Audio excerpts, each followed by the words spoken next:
በስመ አብ ወወልድ ወመንፈስ ቅዱስ አሐዱ አምላክ አሜን። የካቲት 8 ቀን የሚከበሩ ዓመታዊ የቅዱሳን በዓላት። የክብር ባለቤት ጌታችን ኢየሱስ ክርስቶስ ከከበረች ልደቱ ዕለት ከ40 ቀን በኋላ ወደ ቤተ መቅደስ የገባበት ዕለት ነው።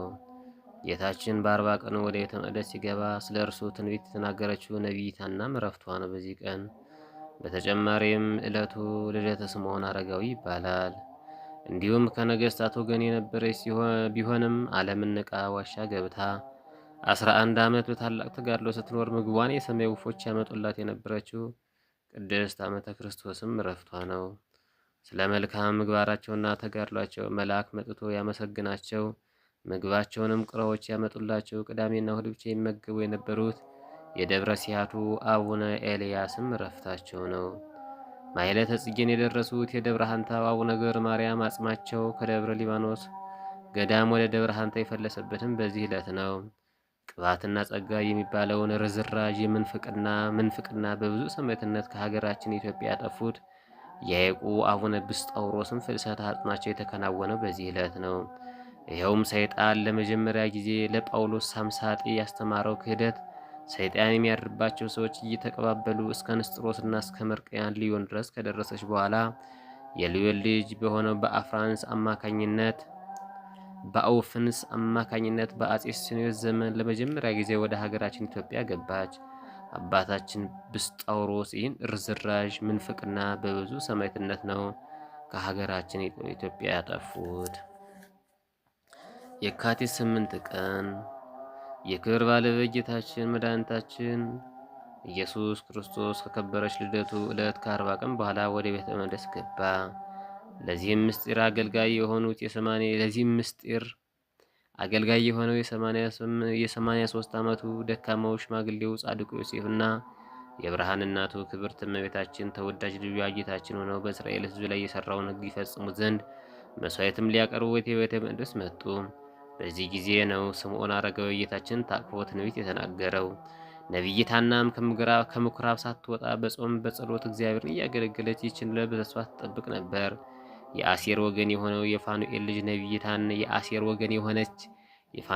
ነቢይት ሐና ዘመኑ አልፎ ሌትም ቀንም ከምኩራብ ሳትወጣ ጌታችን ወደ ቤተ መቅደስ ከገባበት የካቲት 8 ቀን ድረስ ትንቢት እየተናገረች ኖረች። በድንግልና ከኖረች በኋላ አግብታ ከባሏ ጋር 7 ዓመት ኖራለች። ባሏ ከሞተ በኋላ ግን በቀሪ ሕይወቷ ከምኩራብ ሳትወጣ በጾም በጸሎት እግዚአብሔርን እያገለገለች ስለመኖሯ በቅዱስ ወንጌል እንዲህ ብሎ ተጽፎላታል። ከአሴር ወገን የምትሆን የፋኑኤል ልጅ ሐና የምትባል አንዲት ነቢይት ነበረች። እርሷም ከድንግልና ጀምራ ከባሏ ጋር 7 ዓመት ኖረች። እርሷም 84 ዓመት ያህል መበለቱና በጣም አርጅታ ነበር። በጾምና በጸሎት ሌትና ቀን እያገለገለች ከመቅደስ አትለይም ነበር። በዚህ ሰዓትም ቀርባ እግዚአብሔርን አመሰገነች። የኢየሩሳሌምንም ቤዛ ለሚጠባበቅ ሁሉ ስለ እርሱ ተናገር ነበር። የቅዱስ ሉቃስ ወንጌል ምዕራፍ 2 ከቁጥር 36 እስከ 38። የመሲሁን መምጣት ተስፋ በማድረግ ቤተ መቅደሱን ከፍተው እናገለግላለን የሚሉ ካህናት አይሁድ ጌታችንን ባላወቁት ወቅት ነቢይቱ ሐና ግን መድኃኔ ዓለም ክርስቶስ በተወለደ በ40 ቀኑ ወደ ቤተ መቅደስ በገባበት ጊዜ የዚያን ሰዓት ተነስታ ልክ እንደ ስምዖን አረጋዊ በአምላካዊ ምስጋና መስግናለች። የኢየሩሳሌምን መዳን ተስፋ ያደርጉ ለነበሩ ሁሉ ስለ ጌታችን ትንቢት ከተናገረች በኋላ የካቲት 8 ቀን በታላቅ ክብር አርፋለች። የነቢይት ሐና ረድኤቷ በረከቷ በሁላችን ላይ ጽፍ ድርብ ሆኖ ይደር። ስምዖን አረጋዊ በሉቃስ ወንጌል ምዕራፍ 2 ከቁጥር 26 ላይ መሲህን ሳያይ ሞትን እንዳያይ በመንፈስ ቅዱስ ተረድቶ ነበር። ጌታችን በኦሪት የታዘዘው የሙሴን ሕግ ለመፈጸም በ40 ቀኑ እናቱ እመቤታችንና ዮሴፍ ይዘውት ወደ ቤተ መቅደስ ሂደው ሳለ ስምዖን አረጋዊ ጌታችን ተቀብሎ ታቅፎ ጌታ ሆይ አሁን እንደ ቃለ ባሪያን በሰላም ታሰናብተዋለህ፣ ዓይኖቼ ማዳንህን አይተዋልና በማለት የታቀፈውን አምላኩን በሞት እንዲወስደው ለምኖታል። እመቤታችንም ወደ ፊት በልጇ በመድኃኔ ዓለም ምክንያት የሚደርስባት ጽኑ መከራና ሐዘን በትንቢት ሲነግራት በነፍስሽ ሰይፍ ያልፋል ብሏታል። ጌታችንም ቅድስት እናቱን በእኔ ምክንያት ካገኙሽ ሐዘናት ውስጥ የትኞቹ ይበልጣል ብሎ ሲጠይቃት 5ቱ ዋና ዋና ሐዘኖቿን ስትነግረው ስምዖን በቤተ መቅደስ አይሁድ እንደሚገድሉት እንዲህ በተናገረ ጊዜ ነው ብለዋለች።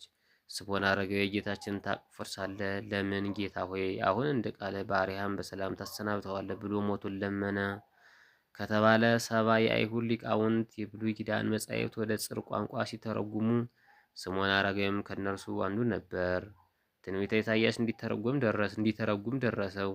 ሲተረጉምም ድንግል ትጸንሳለች፣ ወንድ ልጅም ትወልዳለች የሚል ጋር ሲደርስ ይህንን ማን ያምነኛል በማለት ድንግል የሚለውን ቃል ሴት ብሎ ቀይሮ ጻፈው። እንቅልፍ አልሸልቦት ቢነቃ ሴት ብሎ የጻፈው ተፍቆ ተመልሶ ድንግል ተብሎ ተጽፎ አገኘው።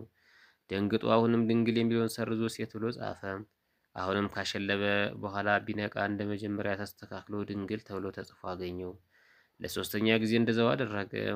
አሁንም ፍቆ ቢያስተካክል እንደገና ተስተካክሎ አገኘው። ለአራተኛ ጊዜ ግን ፍቄ ያስተካክላለሁ ቢል መልአክ ተገልጦ እንዲህ አለው፣ ይሄን በዓይንህ ሳታይ አትሞትም አለው።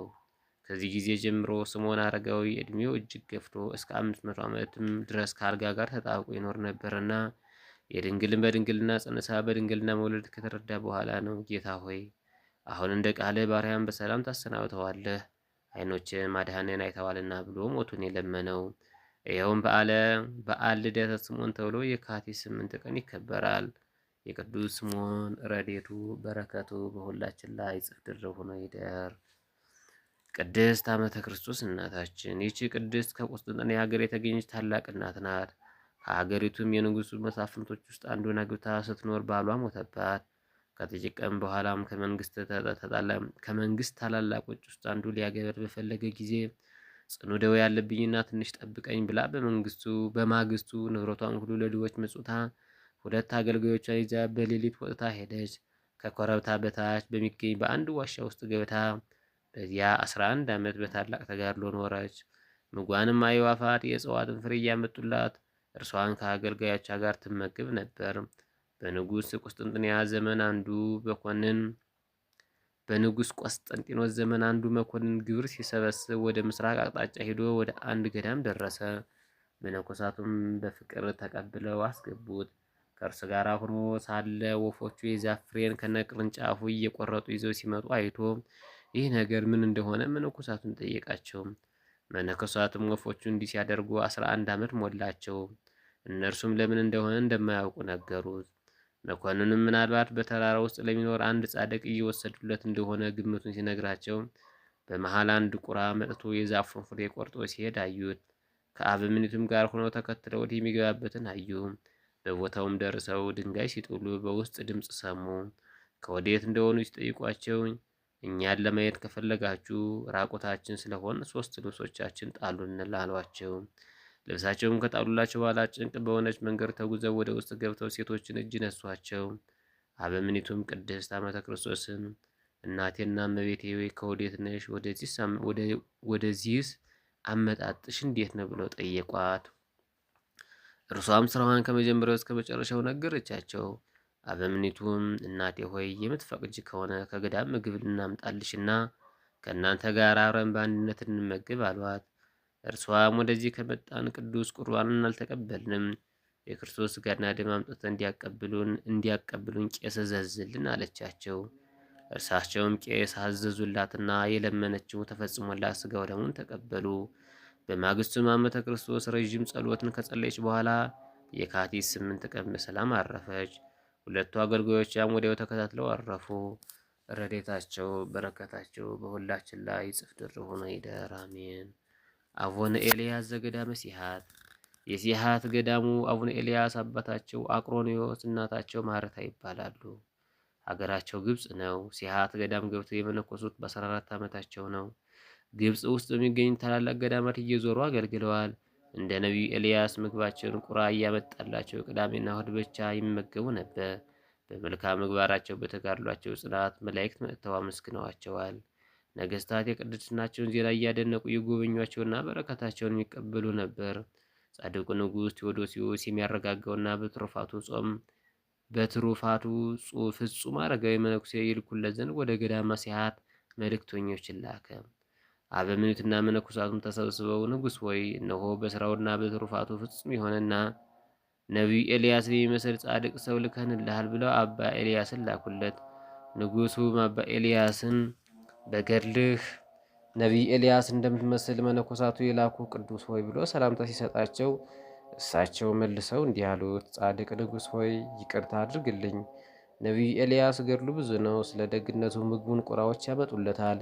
እኔ ግን ምግቤን ባሰጠው ቁራ ይዞብኝ ይሄዳል እያሉ ራሳቸውን በትህትና ዝቅ ዝቅ አድርገው አስተዋወቁት። ንጉሡም በአድናቆት ከተቀበላቸው በኋላ እግዚአብሔር ለምን ልጅ አልሰጠኝም አላቸው። አረጋዊም አባ ኤልያስ በምድር ላይ ሃይማኖት የሚከፋፈል ዘመን ይመጣል፣ ከመናፍቃን ጋር አንድ እንዳይሆን፣ ስለዚህ እግዚአብሔር ልጅ አልሰጠህም አሉት። ንጉሡም እግዚአብሔር መናፍቅ የሚሆን ልጅ ከሚሰጠው ይልቅ ጨርሶ ሳይሰጠው ቢቀር ይህንን ለእርሱ እንደመረጠለት አውቆ አባ ኤልያስን አመስግኖ ብዙ ገንዘብ ሊሰጣቸው ሲል፣ እሳቸው ግን ፍጹም አልተቀበሉትም። ወደ ገዳማቸውን እስከተመለሱ ድረስ በንጉሥ ቤት ያለውን እህል ውሃ አልቀመሱም። አቡነ ኤልያስም ተጋድላቸውን ከፈጸሙ በኋላ የካቲት 8 ቀን በሰላም አርፈዋል። ጻድቁ እንደ ቅዱስ ቂርቆስ ገድላቸው በተነበበበት ቦታ ረሃብ እንደማይገባ ጌታችን ትልቅ ቃል ኪዳን ሰጥቷቸዋል። በሰላም አርፈው የተቀበሩት በዚያው በገዳመ ሲሐት ነው። የአቡነ ኤልያስ ረድኤታቸው በረከታቸው በሁላችን ላይ ጽፍ ድርብ ሆኖ ይደር። ዳግመኛም በዚህች ዕለት ማሕሌተ ጽጌን የደረሱት የደብረ ሐንታው አቡነ ገብረ ማርያም አጽማቸው ከደብረ ሊባኖስ ወደ ደብረ ሐንታ እየፈለሰበት ዕለት ነው። የእረፍታቸው ዕለት መስከረም 15 ቀን ይመለከተዋል። ቅባትና ጸጋ የሚባለውን ርዝራዥ ምንፍቅና በብዙ ሰማዕትነት ከሀገራችን ኢትዮጵያ ያጠፉት የሐይቁ አቡነ ብስጣውሮስ ፍልሰታ አጽማቸው የተከናወነውን በዚህ ዕለት ነው። ይኸውም ሰይጣን ለመጀመሪያ ጊዜ ለጳውሎስ ሳምሳጢ ያስተማራት ክህደት ሰይጣን የሚያድርባቸው ሰዎች እየተቀባበሉ እስከ ንስጥሮስና እስከ መርቅያ ሊዮን ድረስ ከደረሰች በኋላ የሊዮን ልጅ በሆነው በአውፉንስ አማካኝነት በአጼ ሱስንዮስ ዘመን ለመጀመሪያ ጊዜ ወደ ሀገራችን ኢትዮጵያ ገባች። አባታችንም ብስጣውሮስ ይህን ርዝራዥ ምንፍቅና በብዙ ሰማዕትነት ነው ከሀገራችን ኢትዮጵያ ያጠፉት። በዚህ ዘመን ግን በአንዳንድ ርዝራዥ ተረፈ ሳምሳጤዎች ይህች ከሰይጣን የተገኘች የክፋት ምንፍቅና እያስተጋቡ ይገኛሉ። ክፉዎች አይሁድስ ጌታችን በእጅጉ አሰቃይተው የሰቀሉት አንድ ጊዜ ነው።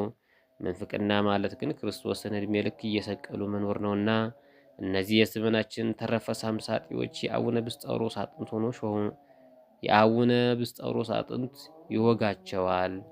ቅዱሳን አባቶቻችን አቡነ ብስጣውሮስ ባመኑባት በንጽሕት ሃይማኖት በጸና ልጆቻቸው